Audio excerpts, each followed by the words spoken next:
primeira vista, as unidades do Sesc São Paulo parecem reunir ambientes com finalidades muito diferentes no mesmo lugar. Piscinas, ginásios, clínicas odontológicas, teatros, espaços expositivos. O que teriam todos esses locais em comum?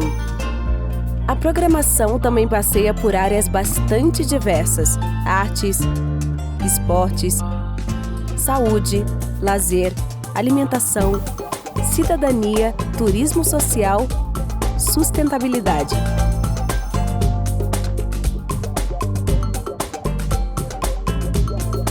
Desde criança venho aqui pro Sesc, sempre gostei de interagir com isso, né?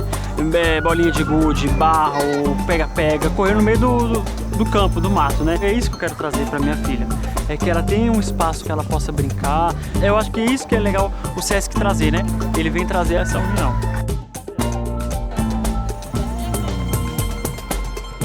Isso me inspira muito, né? Ter uma qualidade de vida muito melhor. Que eu já me cuidava antes, um pouquinho assim, né? Mas agora já mudou, tipo, alimentação, exercício, né? Agora eu saio mais um pouco. O Sesc é bom porque aqui é tudo planejado para ficar junto.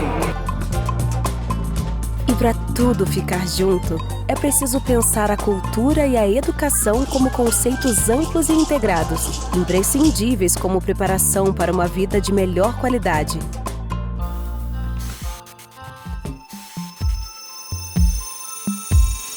Com uma trajetória de mais de 7 décadas, o Sesc vem expandindo suas unidades e desenvolvendo programas inovadores que contribuem para a melhoria do bem-estar das famílias de empregados do comércio de bens e serviços e do turismo.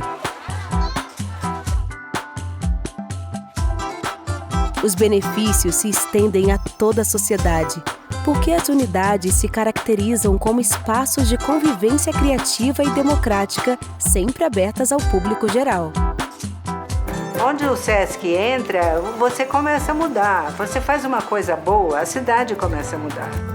O Sesc tem um programa inovador que não existe em outras áreas do mundo, que é integrar as atividades do esporte com a saúde, com as atividades culturais, com o lazer, e um lazer criativo onde as pessoas se fazem, se formam, etc.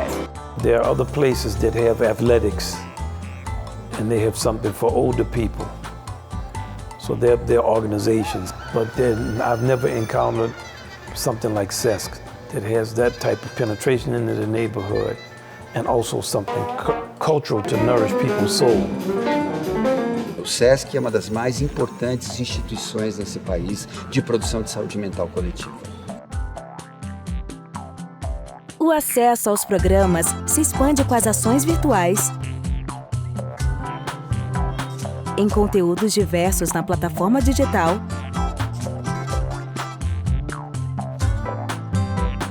e no Sesc TV, além das obras do selo Sesc e das edições Sesc. Nosso trabalho é reinventar constantemente as estratégias de promoção do bem-estar social.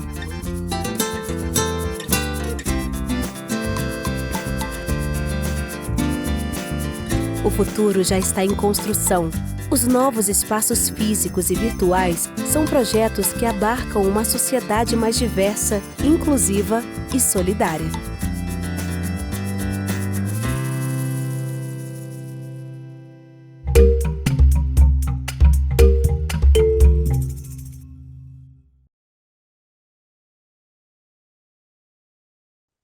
Sejam muito bem-vindas e bem-vindos. Em uma iniciativa do Sesc São Paulo, damos continuidade ao ciclo de debates A Obra Epistolar de Drummond, dentro da programação do Flitabira, Festival Literário de Itabira de 2023.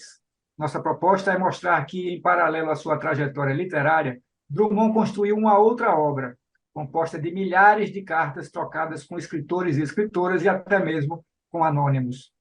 Para tanto, estão hoje conosco na tela Eliane Vasconcelos e Matildes Demétrio dos Santos, organizadoras do livro Descendo a Rua da Bahia, a correspondência entre Pedro Nava e Carlos Drummond de Andrade.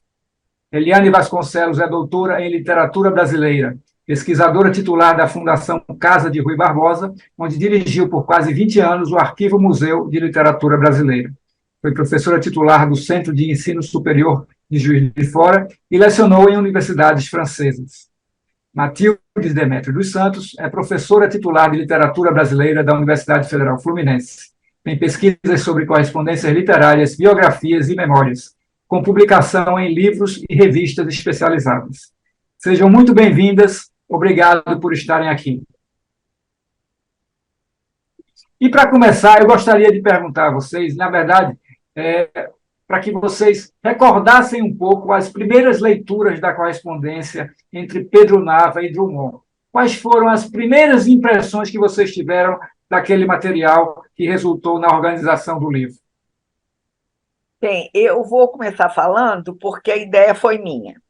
Na realidade, no arquivo de Carlos Drummond de Andrade, que eu tive a oportunidade de coordenar, quando ele doou para a Fundação Casa de Rui Barbosa, há uma correspondência imensa. Como você falou, a obra dele está muito centrada na correspondência, né? E muita coisa que ele não teria deixado escrito de forma teórica, você pode encontrar nas cartas dele, não tanto quanto o Mário de Andrade, mas também há algumas reflexões. E também porque escolhemos Pedro Nava e não outros autores que talvez tenham uma representação mais significativa em termos de correspondência, em termos de número de correspondência, em número de cartas com significação mais profunda para o estudo da literatura. Isso foi um pouco, a minha atitude foi levada por um ato assim de saudade, foi levada mais pela emoção do que pela razão. E vou te dizer por quê. Pois a Matilde fala um pouco das recordações. Porque eu tive a oportunidade de conhecer e conviver com Drummond no Sabadoile, de organizar, não de organizar, porque, na realidade, quem trabalhou na massa do arquivo dele foi a Maria Eduarda Lessa, esposa do Orestes Neto, que nessa época trabalhava na Casa de Rui Barbosa. Mas eu tive a oportunidade não só de conhecer Drummond no Sabadoile e de conviver com ele algumas vezes no Sabadoile, de ter organizado a exposição de 80 anos dele na Casa de Rui Barbosa. E o mesmo aconteceu com Pedro Nava. Com Pedro Nava, menos, porque Pedro Nava eu conheci também no Sabadoile, mas foi uma coisa assim casual. Drummond eu vi mais vezes, inclusive depois vou até, se der tempo, contar uns casos interessantes dele, de coisas que ele fez, que eu acho que as pessoas não têm a mínima noção. Mas Pedro Nava foi muito interessante porque eu, junto com Marco Paulo Alvim, esses trabalhos de 80 anos, quando vários escritores comemoraram os 80 anos, nós montamos exposição. E com o Pedro Nava aconteceu a mesma coisa. Eu fui lá, montei, fizemos uma entrevista, e nessa época o Pedro Nava não havia doado seu acervo para a Casa de Rui Barbosa. Ele tinha doado já alguns originais dele, que alguns conhecem, que são muito interessantes. Havia doado o arquivo do tio dele, Antônio Salles, e algumas peças e alguns livros, se não me engano, Território de Epidal. E eu e Marco Paulo fomos lá pegar o material dele para montar a exposição, que ficou uma exposição muito bonita. Ele foi à inauguração, teve a inauguração, e ele havia se comprometido que depois que terminasse a exposição, ele ia doar o material para a Casa de Rui Barbosa. Mas o que aconteceu nesse meio do caminho? O doutor Plínio Dolly teve um derrame, teve um problema grave de saúde, ficou hospitalizado, e eu acredito, e foi logo depois que acabou a exposição, isso não foi, sabe, logo assim, deu a exposição, um tempinho depois o doutor Plínio teve esse problema de saúde sério. E aí ele pegou, foi lá eu não me lembro como se fosse hoje, era um táxi preto, ele botou tudo dentro do táxi preto e levou de volta para casa. Não houve cristão. Eu conversei com ele, mas doutor Pedro Nava, toda a minha possibilidade de conversa não convenceu nada. Ele botou tudo no carro e levou. E isso aí reflete duas coisas, né? A importância que o Plínio Doyle teve na formação desse acervo, porque, se bem que nós não éramos nem tanto assim no início, mas o nome dele foi um nome importante para consolidar a nossa seriedade, a dimensão do trabalho, e isso nós aprendemos com ele, né? Não houve Cristo que convencesse. Infelizmente, né, ele se suicida, a gente sabe dessa história, e aí eu volto ao apartamento dele um pouco depois, eu não me lembro, mas não foi muito tempo depois. Eu volto ao apartamento dele ali na Rua da Glória, nessa vez com o doutor Plínio e um colega nosso que também faleceu, que gostava muito dele, Olímpio Matos. Nós voltamos, aí conversamos com dona Anieta, aí ela teve a oportunidade de mostrar todo o arquivo, como era, e começou, então, a doar esse material efetivamente para a Casa de Rolho.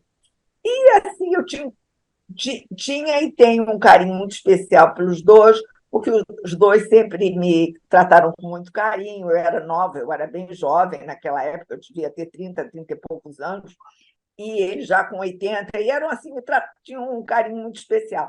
Aí eu falei assim, todo mundo vê Nava vai estudar, Nava não, vai estudar Drummond com o Ciro dos Anjos, com Abgar Renault, com Mário de Andrade.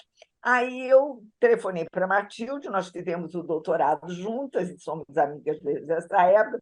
Eu perguntei, vamos fazer Nava com Mário, Nava com Drummond? E ela topou. Então, deixa um pouquinho a Matilde falar, depois eu continuo. Tá bom. Mas, diante do que você falou, não poderia ser de outro jeito, né? Matilde, o que você recorda desse início da organização da correspondência? Em princípio, boa tarde, né? Um prazer conhecer você. E também, né, rever a Eliane, que foi por intermédio dela, de fato, que eu cheguei até a esse material.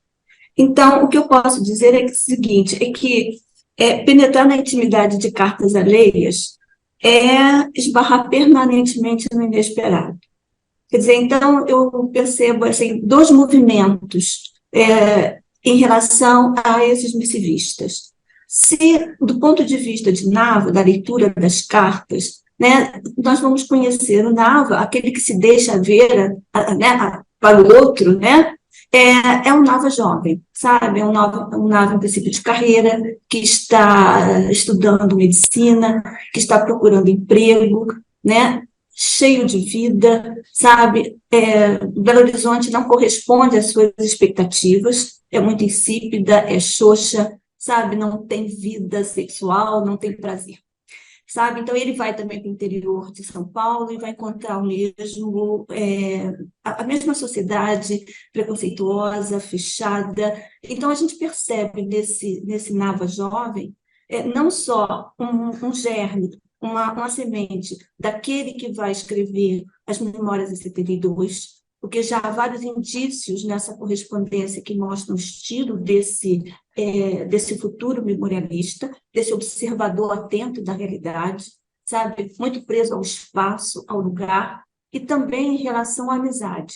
Quer dizer, então, o discurso da amizade salta aos olhos, sabe? O respeito, a admiração entre ambos.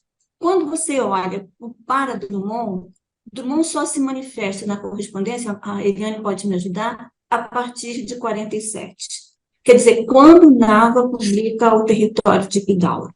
Quer dizer, então, veja que aí, nesse momento, o que se percebe desse missivista é um Drummond que incentiva de todas as formas, da forma, sabe, com adjetivos, excesso de adjetivos, com excesso de advérbios, em relação ao Nava, ao futuro escritor. Ele diz, você se esconde, se você se refugiou manhosamente, sabe, num bicetismo cômodo, entendeu? Então, quer dizer, isso não é solução que satisfaz a ninguém, sabe? Quer dizer, então, a nossa geração espera que você tenha um nome na capa. Então, é a partir daí que começa a atividade epistolar de Drummond, muito sorrateiramente, muito timidamente, mas enfaticamente em relação a esse futuro escritor, sabe? Então, quer dizer, mais ou menos isso. Quer dizer, então não vai ser só na carta que ele vai fazer esse incentivo. Se o movimento acontece numa correspondência, por exemplo, nessa de 47, logo em seguida ele vai escrever uma crônica, entendeu? Quer dizer, e na crônica ele vai somar informações sobre esse Nava. Então, a primeira delas é a crônica O Homem Cordial, sabe? Onde ele vai manifestar publicamente essa amizade, essa forma como o Nava se relacionava com seus amigos, sabe? Era do tipo assim, amigo meu não tem defeito, inimigo se eu tiver eu coloco, entendeu? Quer dizer, então é assim que ele vai dizer, esse homem cordial, quem o conhecer vai admirá-lo com certeza, sabe? Pela sua inteligência, pelo seu humor, né? Pela forma como, seja rico, pobre, não importa, entendeu? Então, a gente percebe isso, né? E ele vai dizer um trecho da carta que é maravilhosa, que ele vai citar, que é 30, quando o país estava tão polarizado, né? E Minas estava fazendo um papel feio em relação ao governo federal da época, né? Quer dizer, os mineiros estavam assumindo posições, São Paulo não, quer dizer, então a polarização aí bastante incômoda. Ele vai citar um trecho na crônica dizendo do Nava. Isso é algo bastante comum nele. Quer dizer, ele vai parafrasear um texto do Nava publicamente no jornal. Ele diz assim, olha, eu, por mim, afunde-se o país, só sobra Minas. O que eu quero é que se conservem as minhas afeições ao abrigo dos choques partidários, que não valem a lembrança dos chopes tomados na antiga harmonia. E Drummond termina assim, e não vale mesmo nada. Entendeu? Então, essa é a amizade dos dois. Quer dizer, um pouquinho por aí. Massa, massa. Obrigado, Matildes. Ô, Eliane, pegando aí desse fio que a Matildes puxou, o que é que você lembra de descoberta nas cartas entre os dois, pelos quais você já nutria tanta admiração e você teve contato ali? Não, o interessante na pesquisa, na confecção, principalmente das notas dessas cartas, que é ao contrário dos outros pesquisadores, que têm falta de documentação, eu tinha excesso de documentação. Porque para elaborar as notas, que realmente era o nosso foco, né, de enriquecer, já que a correspondência não é uma correspondência assim tão vibrante, uma vez que também Drummond só começa a escrever, como a Matilde já falou, mais tarde, as primeiras cartas são do Nava, e depois eles vêm para o Rio de Janeiro, e que há muita troca, mas aí já troca de bilhetes, porque eles se encontravam, mesmo que eles se encontravam muitas vezes no próprio Salvador, onde tinham oportunidades de conversar, o que vai enriquecer muito, a gente vai conseguir enriquecer esse material através das notas. E como eu disse no início, como os outros pesquisadores têm dificuldade das notas, nós tínhamos facilidade. Primeiro, porque eu fiz um projeto que pouca gente tem conhecimento a ele, que é um projeto importantíssimo ligado a Drummond, que foi a digitalização de todas as crônicas publicadas por ele no Jornal do Brasil e no Correio da Manhã. São 4.727 cartas, que elas não estão online, mas o pesquisador pode perfeitamente ter acesso a elas indo à casa de Rui Barbosa. Por um problema de direitos autorais, elas não se encontram online. Então, isso era muito fácil. Quando a gente queria saber o que Nava falou, o que Drummond falou do Nava, a gente ia lá e jogava Pedro Nava e trazia todas as crônicas nas quais como é que se diz? Drummond tinha feito referência ao Nava. E isso vai acontecer com vários escritores. A gente vai fazer isso com muitos escritores. Nós temos essa facilidade de encontrar essa correspondência de Nava. Só para te dar um exemplo, o seguinte, nós podemos ver, CDA publica uma crônica no Correio da Manhã que vai dizer assim, alusão ao discurso proferido por Pedro Nava na abertura do 5º Congresso Brasileiro de Reumatologia, realizada em Belo Horizonte, 27 de junho a 1º de agosto de 64. Isso aparece numa crônica do Drummond, publicada no Correio da Manhã, que se chama Mineiros em Minas. E ele faz o seguinte comentário. Se todos os médicos mineiros ou não, reumatólogos ou não, escrevessem assim, até eu passaria a frequentar os congressos de medicina. Então, há vários exemplos desse gênero, e como a Matilde citou um, que nós tiramos não só das crônicas, como outros do tipo. Outro fato interessante foi também, que eu não sei se todas as pessoas têm essa informação, eu sabia o destino da biblioteca de Pedro Nava, que a dona Enieta havia informado que a biblioteca ela ia doar, não me lembro por que motivo, acho que ela não falou na época, para a Biblioteca de Brasília. Então, há uma carta em que o Carlos Drummond remete o livro dele, Verso e Prosa, de 1967. E aí eu disse assim, não, se o Drummond remeteu para o Nava o livro tem dedicatória, né? Com toda certeza. E aí nós escrevemos para a Universidade de Brasília, e a universidade, muito gentilmente, nos mandou a cópia de dedicatória, que era assim, era uma dedicatória muito simples, como a maioria das dedicatórias de Drummond são, ele tem algumas longas, principalmente para o Plínio, ele tem umas bem longas, mas dizia só simplesmente assim, para Enieta Nava, lembrança amiga do Carlos, Rio, 10 de outubro de 1967. Sabe? Então, teve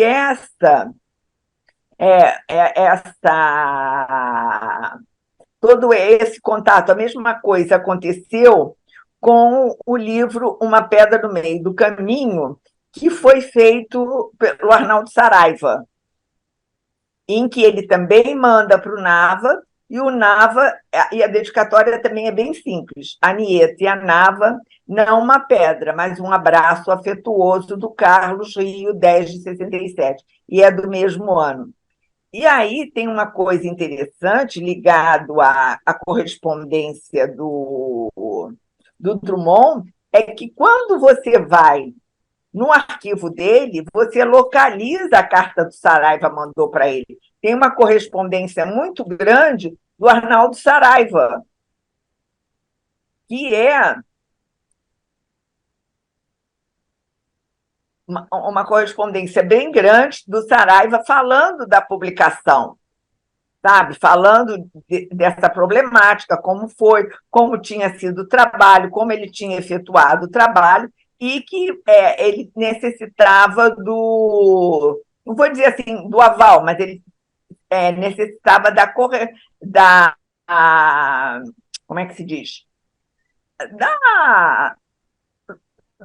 No sentido de concordância um pouco do Drummond, que isso ajudaria o trabalho dele, né? No acervo do Drummond, a gente vai ter 33 cartas do Arnaldo Saraiva, escritas para ele, e que vai mostrar essa preocupação toda em contextualizar a obra. E ele, inclusive, faz a seguinte observação.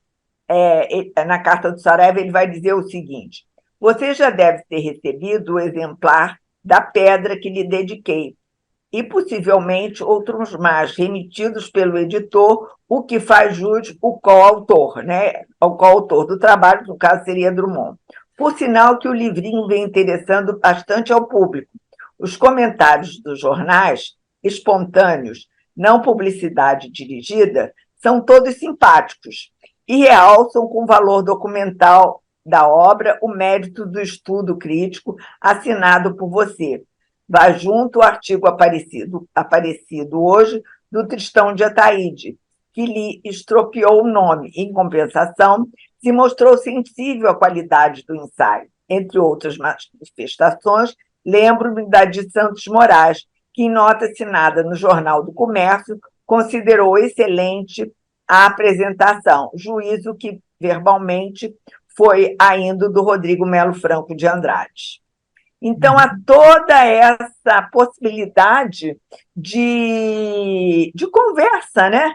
E, como eu falei para você, o arquivo dele é muito grande. E, completando ainda um pouco da Matilde, da informação que ela deu, o que a gente tem são fotografias. As fotografias que nós conseguimos do Drummond são maravilhosas. Não sei se tem como mostrar, não sei se eu consigo compartilhar isso pelo Zoom, mas tem fotografias, inclusive ele no Sabadori, com uma coisa que não combina muito com o Drummond, pelo menos no nosso imaginário, ele com um casaco de couro preto. Então, essa parte também é muito rica mesmo, essa total. E, como a Matilde lembrou, a correspondência não é grande, a gente tem 63 documentos que vão no período de 26 até 1983. E pela facilidade, que eu já falei também, das cartas dos dois arquivos se encontrarem na casa de Rui Barbosa. Matilde, você quer acrescentar alguma coisa? Sim, eu aproveito para perguntar a Matilde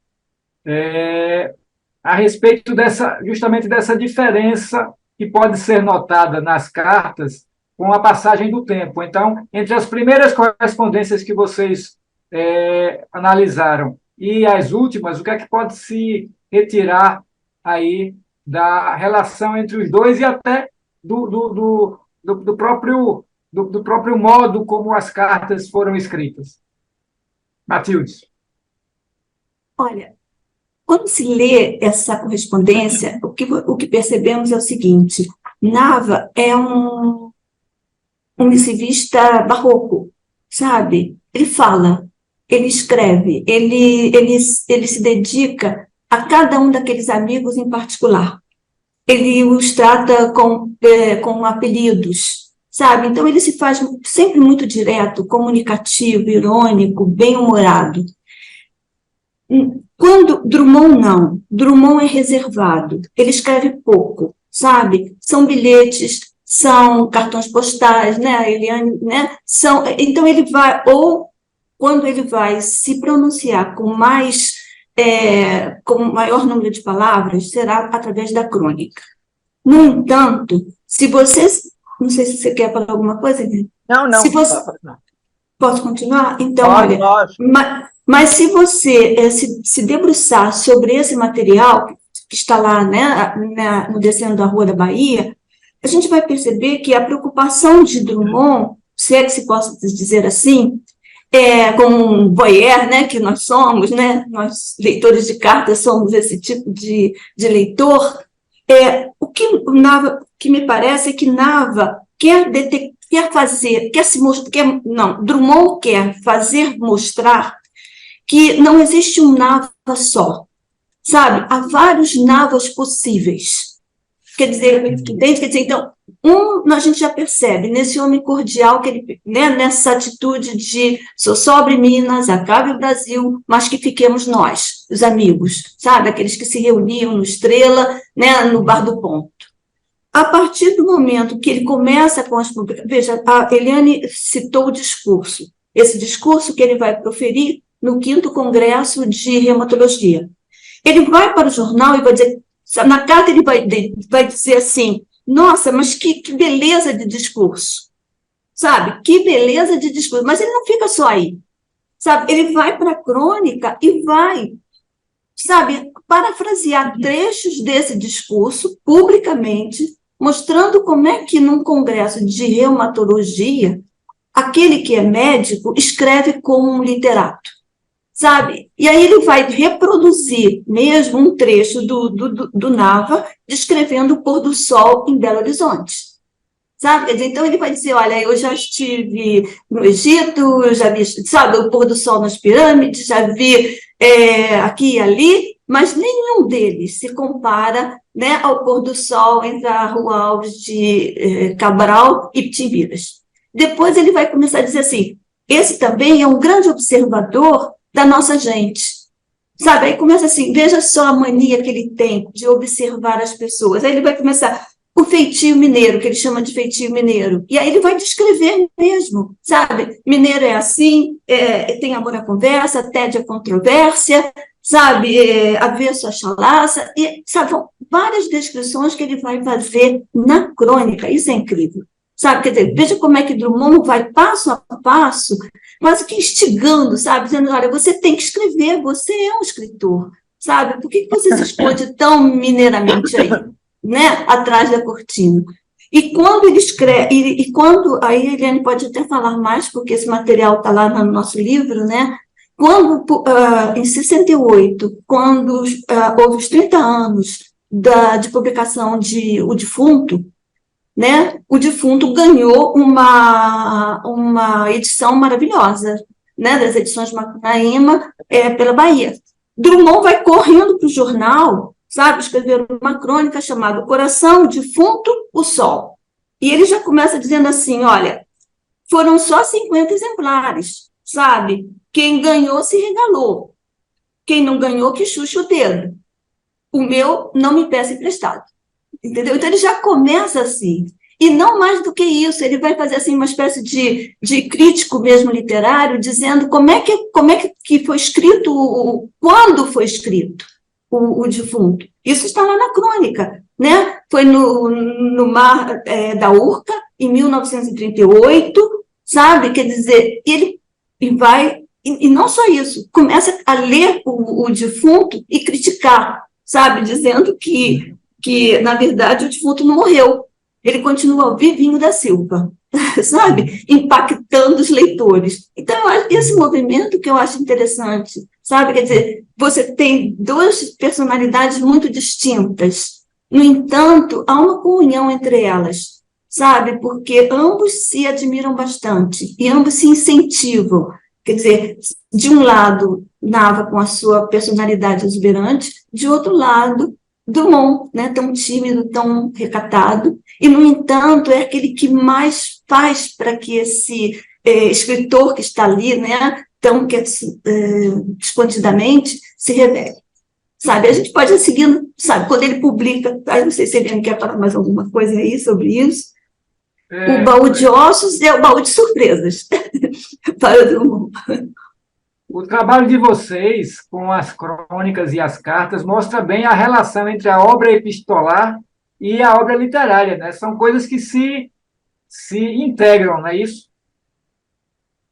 Completamente, né? Uhum. E isso porque a gente não teve mais tempo de pesquisar, que eu acho que se a gente pesquisasse em outros acervos, nós íamos encontrar um material muito grande também. Mas tinha uma hora que tinha de acabar, né? Não dava. Porque aquilo que eu falei no início, a gente tinha muito material. Uhum. Então, era muita coisa. Isso mesmo. E havia uma cumplicidade entre eles, né? Porque quando ele publica Baú de Ossos, acho que o primeiro leitor, não sei se eu posso dizer isso, Eliane, foi Drummond, né? Ele faz também sugestões, né? Então, há também uma lista de sugestões e correções em relação ao Baú de Ossos, né? E é interessante também o que ele faz com o Baú de Ossos, é que ele... não, é Beira-Mar, não é Baú de Ossos, é Beira-Mar que ele faz isso. Ele tem a preocupação de mandar um questionário para todos os amigos que ele vai citar. pedindo informações, que livros tinha publicado. É um questionário muito grande em relação a isso, sabe? Ele manda, e quem não estava vivo, ele manda para quem? Ou para a família. Normalmente não é tanto para a família, porque a família às vezes não sabe, né? Mas manda para algum amigo, sabe? Bem próximo, para que responda esse questionário. E um também que eu gosto assim muito, que infelizmente é um poeta que ficou muito esquecido, é o Emílio Moura, né? Que eu acho que, como ele fica no interior, ele fica a vida inteira em Dores de Indaiá, ele vai para Belo Horizonte, mas passa grande parte da sua vida em Dores de Indaiá. É muito interessante, porque o que o Nava fala sobre ele em Beira-Mar. Ele diz assim: e pela época dos preparatórios que Emílio descobre a poesia. Nos seus poemas há variedade de estilo e riqueza de temas do movimento modernista. Isso nós aí nessa nota juntamos tanto as observações que Nava faz do Emílio Moura como Drummond. Drummond vai escrever uma crônica em o Jornal do Brasil, em 1977, chamado Uma Noite Surge o Verso Livre. E ele escreve o seguinte: era Emílio, o crítico literário que abandonou o gênero para elevar-se à mais refinada poesia. E continua. Em outro momento, ele vai dizer o seguinte: ele enfatiza qualidades intelectuais do Emílio Moura, afirmando que seus escritos revelam no poeta uma inteligência sensível aos valores da criação e da expressão literária. Sabe? Então, é todo esse diálogo que você vai ter entre cartas de outros amigos, a biografia dos dois, as crônicas, que nos deu assim, um material riquíssimo, que está lá para quem quiser explorar, que é um material maravilhoso, e também as memórias do Pedro Nava, que muita coisa só foi possível nós descobrirmos por causa das memórias, né? Nós nos debruçamos na leitura e como é que se diz? E foi nas memórias que a gente conhecia, porque às vezes na carta, né? Porque como os dois sabiam do que estava acontecendo, nós só tínhamos, vamos dizer assim, uma pista. Era um trabalho de detetive. Sabe? Sim. E outra coisa também, não sei se Matilde quer complementar alguma coisa, se ela não quiser, tem uma coisa que eu gostaria de falar, que eu acho muito importante do ponto de vista acadêmico e que, infelizmente, não sei o que está acontecendo em termos de Brasil, mas sei o que está acontecendo em termos de Rio de Janeiro. Quando a pessoa vê um trabalho como esse, o que a pessoa imagina? Pegou as cartas do Drummond, transcreveu, isso com qualquer trabalho de edição de texto. Foi lá, transcreveu, digitou, fez as notas e resolveu. Não, não é isso. Quando se trata de manuscrito, primeiro você tem de entender a caligrafia, que nem sempre é fácil. Segundo, tem um problema sério de atualização da ortografia. Tem muita gente que acha, não, vamos atualizar tudo. Aconteceu uma coisa muito interessante na correspondência do Nava, Matilde deve se lembrar também, ele não escreve folclore normal, como a gente escreve, ele escreve folclore. E nós mantivemos. Quem inadvertidamente olhar isso pode achar que mantivemos que foi um erro. Não foi. Porque depois, quando a gente leu as memórias, nós percebemos que ele, nos livros da memória, grafava folclore e também folclore. Então, tem detalhes assim que são muito importantes, Lógico que a gente fez umas adaptações, né? Por exemplo, livro, eles citavam só, estou mandando para você verso e prosa. A gente sabe que verso e prosa, pelas normas, termos de livro, ele deve ser grafado em itálico como outro. Nós grafamos em itálico.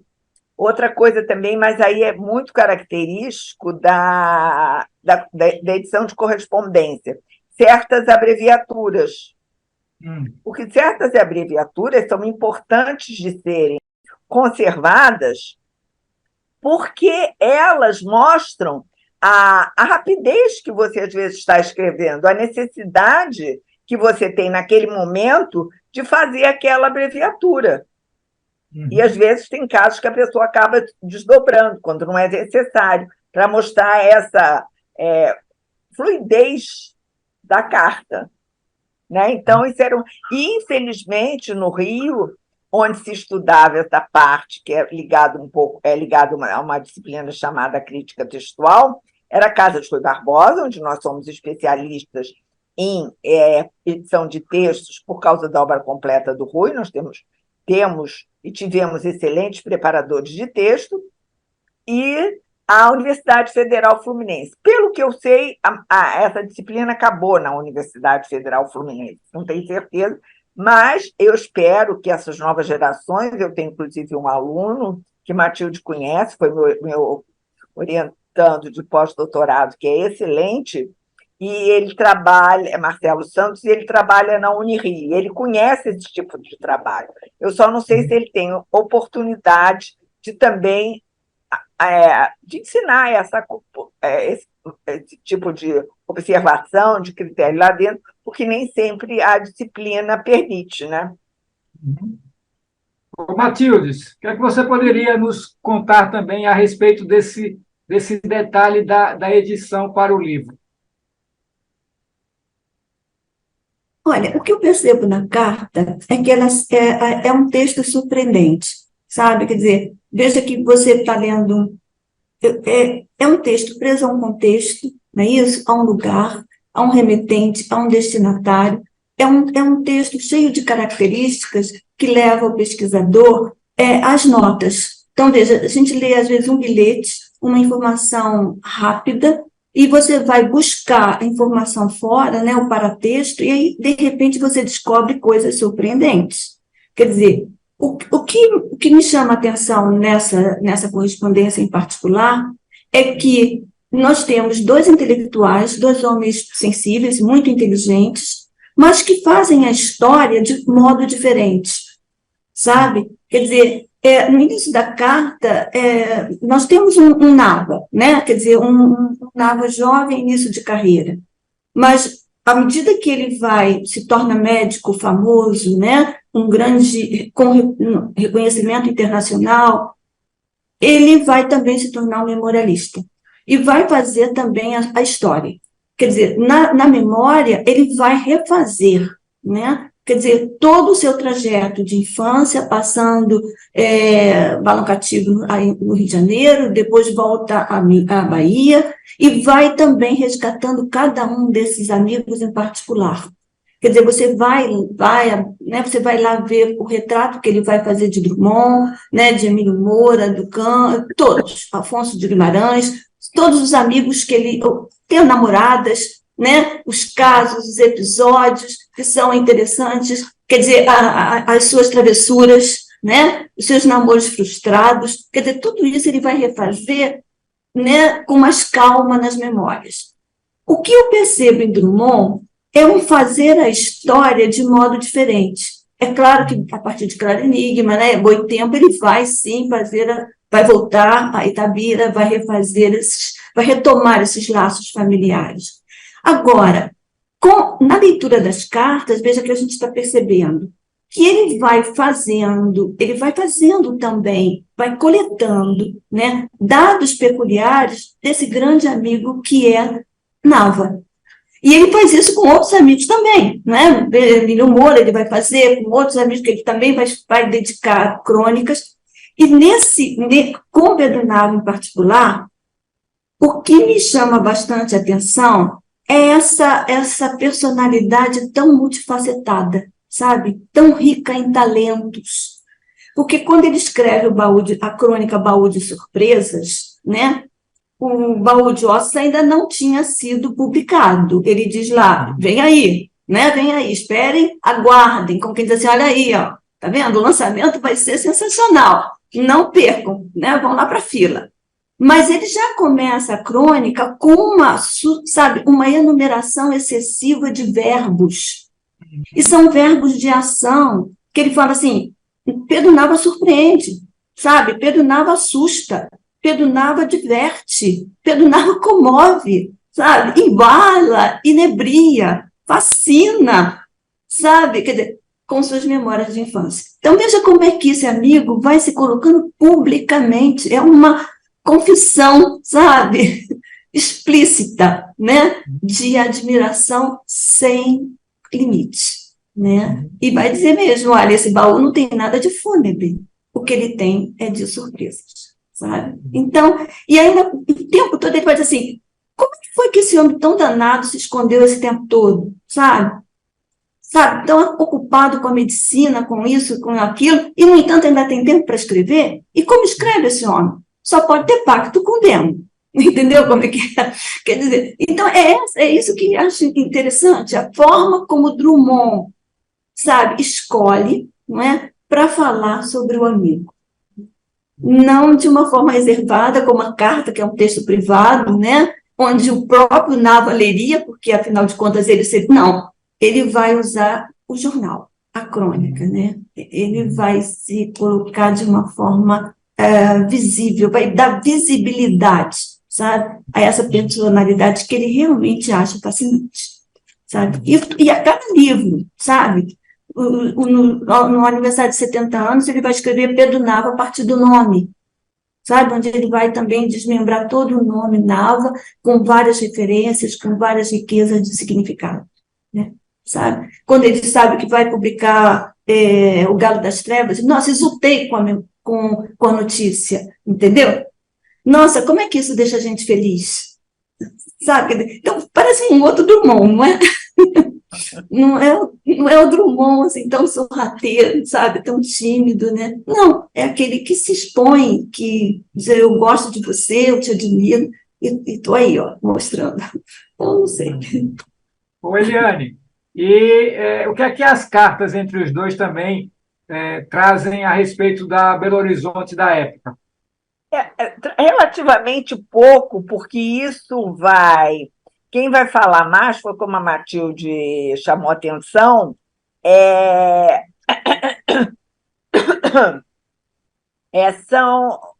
o Nava que fala mais a respeito da Belo Horizonte da época, do que não tinha, do que tinha. E tem fatos curiosos, que foi o tal do incêndio que os dois provocaram em Belo Horizonte, né? Matilde, você se lembra em que carta estava aquilo?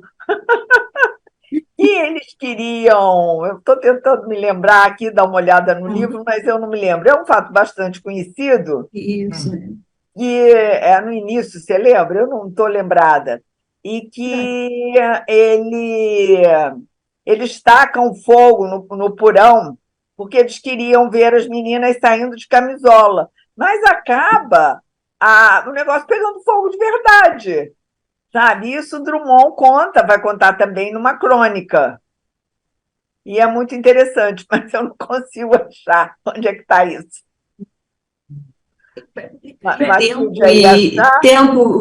Tem um volume chamado Tempo, Vida e Poesia, que ele fala dessa Ambrosina e os incendiários arrependidos. Entendeu? Quer dizer, porque eles tentam, né, tacar fogo lá, era uma noite, os dois fazem mil coisas, né? Então, a gente percebe nas memórias do Nava que eles aprontavam. Quer dizer, entende? Que para conquistar as garotas, né? Descendo a Rua da Bahia, porque uma coisa era subir a Rua da Bahia, era algo, né, de hierarquia, de nobreza, de dignidade. Agora, descer a Rua da Bahia, né, era frequentar lá os lugares onde os amores eram mais fáceis. Então, conquistar uma garota, namorar uma garota, é coisa muito séria. Então, eles tentam aí, os dois, tacar fogo na casa, quer dizer, ali, né, no porão da casa, para que as meninas saíssem de camisola, Era a casa das bevilacquas, das não é isso? Bevilacquas, da casa das Bevilacquas. Isso, então é o que eles fazem. Só que quando a ação acontece, o fogo realmente, né, toma força e parecia que ia haver mesmo incêndio, né? E os dois ficaram malucos, quer dizer, os incendiários acabam chamando ajuda para apagar o fogo. E com isso, o guarda que veio lá ajudar percebeu que os dois é que tinham sido os autores, sabe, daquela ação, né? Entende? Quer dizer, então é muito engraçado ver como é que os dois também, nesse ponto, também se uniam para fazer das suas, né? Quer dizer, e é assim, sabe? Quer dizer, e aí ele escreve mesmo, os incendiários arrependidos. E agora eu achei aqui uma coisa, um foguinho apenas, e não queimou nada, só as nossas reputações. Minimizou o Pedro Nava em suas memórias por algum motivo. Pois. Sabe? Porque eles foram ameaçados de pesos. De nada, não fizemos nada, só uma brincadeira, sem maior importância, né? E aí realmente é muito interessante todo esse material rico, como nós já falamos, não só na obra, não só no Descendo a Rua da Bahia, mas como também no próprio acervo, né, do Pedro Nava, do Drummond e também do Pedro Nava, né? São realmente muito importantes. E temas recorrentes. Material muito importante no acervo dos dois. Sabe? São muito ricos de informação, é um acervo muito grande, o de Drummond. É pena não poder mostrar a fotozinho dele aqui com o casaco. Aliás, nem é de jeans, é de couro. Não é de couro, não, me parece mais que é de jeans. E é muito interessante essa convivência dos dois, essa troca, essa amizade. E, no final, como aquilo que a gente falou, mas sempre se lembra dos aniversários. Sempre mandam cartões de aniversário. Um pouco aparece, Julieta vai aparecer em algumas cartas quando ele visita Buenos Aires. E tem também, a gente agradece também ao Domingos da Rocha Pérez, que nos passou algumas informações também em relação, porque foi ele que fez o trabalho das cartas do Nava com o Mário de Andrade, que está sendo agora reeditada a gente é menino, mas ele já não é mais um menino, que foi aluno da Matilde, supervisionei o trabalho com ele, Eduardo Coelho, com Marcos, lá na Casa de Rui Barbosa, que é a correspondência do Nava com o Mário de Andrade. Eu só queria acrescentar aqui um instantinho, é uma referência que a Becker, que é uma estudiosa, estabeleceu os textos de Zola, que ela diz uma coisa que eu acho muito interessante, que é uma polêmica entre os estudiosos de edição anotada, que é isso. O que fazer com a nota, já que hoje em dia tem internet e todo mundo acha? Faz nota pequena? Faz nota grande? Faz nota essencial? É muito difícil você saber esse limite das notas. E ela usa um nome que eu gosto muito, ela chama de discurso de acompanhamento, que realmente acaba sendo um discurso paralelo, né? O que a gente faz através dessas anotações. E aí ela faz o seguinte comentário. A autora concebe que a anotação é um enorme trabalho de formiga. Porque às vezes você fica séculos para achar uma informação, e aí a informação que você quer é só uma data. Você levou não sei quanto tempo e você acha uma data. A miúde, ingrato, quando não desesperador. Nunca encerrado, sempre problemático, utópico. E, para alguns, petulante em suas ambições de abarcar a totalidade ou reconstruir um objeto literário. Mas, no final, cabe ao leitor julgar, leitor que nunca é obrigado a obedecer a chamada das notas. Apesar disso, tudo e por essa razão, este trabalho continua sendo, para mim, cativante e necessário. Eu acho que é um pouco isso, né? Essa coisa que a gente se debruça sobre edição de notas, que é um desafio, né? Como eu já tinha falado anteriormente, são citados pontos bem específicos. Aí deixa eu aproveitar e fazer uma propaganda. Eu acabei de lançar agora, pelo site da Fundação Casa de Rui Barbosa, essa coisa moderna, que não me agrada muito, mas é o que se tem para o momento, que é um e-book sobre as crônicas anotadas da Corina Quaraci, que é muito interessante, e acontece um pouco isso, porque ela não publicou nenhum livro, ela deixou tudo no jornal de 1890, é a época que ela trabalha, 1880, e aí o que acontece? Você não achar, às vezes, referência a fatos que ela faz é muito difícil, né? Então, esse é o grande desafio da edição anotada. É você, às vezes, levar tempos, e aí, às vezes, dá muita frustração, porque, apesar do tempo, da pesquisa minuciosa que você faz, você não encontra. Né? Não sei se Matilde quer falar alguma coisa sobre Matildes, isso. Matildes, Sim. que tema ou tipo de abordagem a gente poderia dizer que é recorrente, o que você encontrou mais de uma vez nessa correspondência entre Nava e Drummond, Matildes? Bem, olha, depende da sua leitura, não é? Porque, como eu estou te dizendo, a carta é um texto multifacetado. Quer dizer, ele aborda desde a sociabilidade até discussões literárias, não é? No momento, o que está me chamando a atenção, porque eu estou lendo o Beira-Mar, é buscar, quer dizer, não sei o que estava, sabe, desse memorialista já na carta. Quer dizer, no estilo da carta, no fazer, né, dessa escrita, nesse processo. Quer dizer, há determinados recursos, determinadas estratégias estilísticas que eu percebo também na escrita das memórias. Quer dizer, então, esse seria um dado que me chama a atenção. Um outro dado seria a importância que o espaço ganha na visão de Pedro Nava. Sabe? Quer dizer, o espaço, o lugar, né? Quer dizer, por exemplo, a descrição da Belo Horizonte dos anos 20, né? Que não acontece nada. Então, ele perde um tempo, ele já está num estado de depressão muito grande, sabe? E ele lê essa depressão, ele expande aquele sentimento, né, de tristeza, porque ele estava passando por uma decepção amorosa, na Belo Horizonte da época, sabe? Quer dizer, daquele momento. Né? Então, a carta também é interessante porque é uma escrita do presente.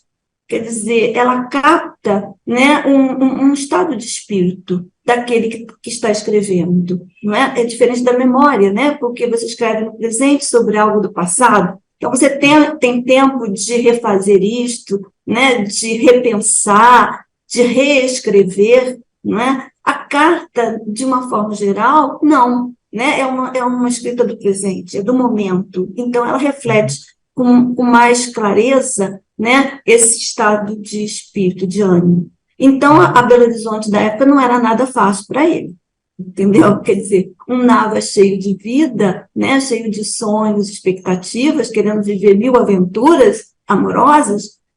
Belo Horizonte era insípida, entendeu? Era xoxa, né? Não acontecia nada, sabe? É uma confluência de ruas, como ele diz, igual o Ateneu do Raul Pompeia. Quer dizer, pois não, entendeu? Não, realmente esqueci desse negócio do Ateneu. Não é? Quer dizer, então, e quando ele vai para Monte Aprazível, parece que a coisa não melhora, sabe? Porque ali ele já está trabalhando, mas a cidade também é bastante preconceituosa. A gente percebe, né, que, de novo, o ambiente é sufocante, sabe? Ele diz, olha, eu estou até perdendo o gosto pelas anedotas, sabe? Coisa, anedota de bandalheira, nem pensar, sabe? Já perdi o hábito, sabe? Quer dizer, então você percebe que o espaço para ele é algo muito importante, né? Como o discurso da amizade, né? Quer dizer, você se dedicar a cada um daqueles amigos de forma não só carinhosa, muito afetuosa, mas também de respeito e admiração, né? Sabe? Por exemplo, se Emílio Moura publicou o livro, não mandou para ele, aquele babaca risonho, sabe? É assim que ele se refere ao Emílio Moura. Ele viu Mário de Andrade de longe, sabe? Aquela careca pensante, sabe? Ele dizia que Mário pensava, sabe, em todo o corpo, inclusive com os óculos, sabe? Então você percebe que é um observador da vida da gente, né, das pessoas, do lugar, mas com requinte de um pintor, sabe? De um artista, porque, na verdade, ele também era um pintor, né? Ele poderia ter sido, o Drummond disse, ele poderia ter sido um pintor se ele quisesse, sabe? E a gente percebe que na escrita há também essa preocupação do desenho, né, da caricatura, sabe? Ele gosta muito, ele se preocupa em destacar um traço daquela personalidade, sabe? E coloca isso no desenho, como um caricatura faz, né? Caricaturista faz. Então, é mais ou menos isso. São muitas coisas que a gente vai percebendo. Vocês estão com o livro aí, não? Estamos. Você está com o livro aí, Matildes? Estou sim. Eliane, aqui. mostra para a gente, pode ser? Pode mostrar para a gente? Isso. Joia. Notinhas, cheio de colinha. Estou vendo. Maravilha. Então, esse livro pode ser encontrado nas livrarias? Tem alguma editora específica? Como é que está? Olha, eu acho que está esgotado. Qual foi a editora? Bazar do Tempo. Tá. Pode ser que não encontre. Eu acho que está esgotado. Agora, antes de terminar, se o Matilde não quiser falar nada, eu queria completar, falar duas coisas rapidinho. Uma é que é muito interessante essa preocupação e talvez do Drummond em saber que ele ia ficar para a posteridade. Talvez nem tanto quanto Nava. Tá? Porque Nava primeiro fazia os bonecos dos seus livros, eram desenhos, anotações que ele fazia e que ele, anotando, depois ele juntava aquilo e escrevia a primeira versão. Então, mas ele jogava isso fora. Ele para de jogar fora quando dois amigos, eu já não me lembro, não sei se foi Fernando Sabino, o Chico Barbosa, que falaram para ele, não faça isso é um material importante para estudo da sua obra. Ele parou. E, ao contrário do Drummond, eu acho que, primeiro, não guardou, jogou fora o que não interessava que ficasse para a prosperidade, que ele sabia que ia ficar. E isso a gente percebe muito claramente porque tem uma carta em que o Abgar Renaud elogia o livro do Gilberto Mendonça Teles, escrito sobre ele, Estilística da Repetição. Mas ele não cita nem o nome do autor, nem o nome do livro. Aí o que o Drummond faz? Drummond faz um asterístico e coloca lá em cima que o livro é Estilística da Repetição, de Gilberto Mendonça Teles. Não me lembro se ele coloca até o ano da publicação. Acho que não, porque a carta está datada, ele não deve colocar. Então, você vê essa preocupação do Drummond em conservar. E tem outra coisa também, outra coisa interessante, porque o arquivo do Drummond foi o único, se não foi o único, mas eu tenho quase certeza que foi o único que chegou organizado. E outra coisa, ele tinha um hábito de, quando ele chegava no Sabadoile, ele era um dos primeiros a chegar. E ele tinha um hábito muito interessante. o Salvador acontecia no apartamento do Plínio Doyle em Ipanema, onde havia várias salas, eram quartos, né, que ele virou tudo biblioteca, e tinha a última sala, que era o quarto que transformou em sala, onde ele guardava as revistas. E Drummond chegava mais cedo para fazer o índice das revistas. Então, na Casa de Rui Barbosa, na coleção do Plínio, é possível você ver várias revistas indexadas pelo Drummond. Que maravilha! Fon, Careta, Revista Acadêmica, Rua do Ouvidor, para todos, com o índice do Drummond. Uhum. É muito interessante. É e organizado. vai ter outra propaganda, eu publiquei um outro livro sobre Drummond também, não sei se está dando para ver aí. Dá. Com a professora Maria Aparecida Ribeiro, da Universidade de Coimbra, com José Montezuma de Carvalho. Ela conseguiu a correspondência do Drummond no arquivo do José Montezuma de Carvalho, se não me engano, está em Figueira da Foz, e o nome do livro é Drummond Montezuma. E tem muita coisa aí para quem quiser ainda publicar a correspondência de Drummond com outros escritores. E vai sair em breve, que é um rapaz de Minas, não sei se vocês convidaram, ele está editando a correspondência, é o professor Reinaldo, da UFMG, que está editando a correspondência do Mário com a Abigail Renault. Do Mário, não. Do Drummond com a Abigail. Drummond. Uhum. Eliane Vasconcelos, Matildes Demétrio dos Santos, muito obrigado pela participação de vocês aqui no ciclo de debates A Obra Epistolar de Drummond, do Flitabira, Festival Literário de Itabira, em 2023. Uma iniciativa, este ciclo de debates, do SESC São Paulo. Muito obrigado, Eliane, muito obrigado, Matildes, parabéns pelo trabalho de vocês e obrigado por esta conversa. Nós te agradecemos e sucesso aí para o evento de vocês. Muito obrigada. Obrigada. Prazer conhecê-los.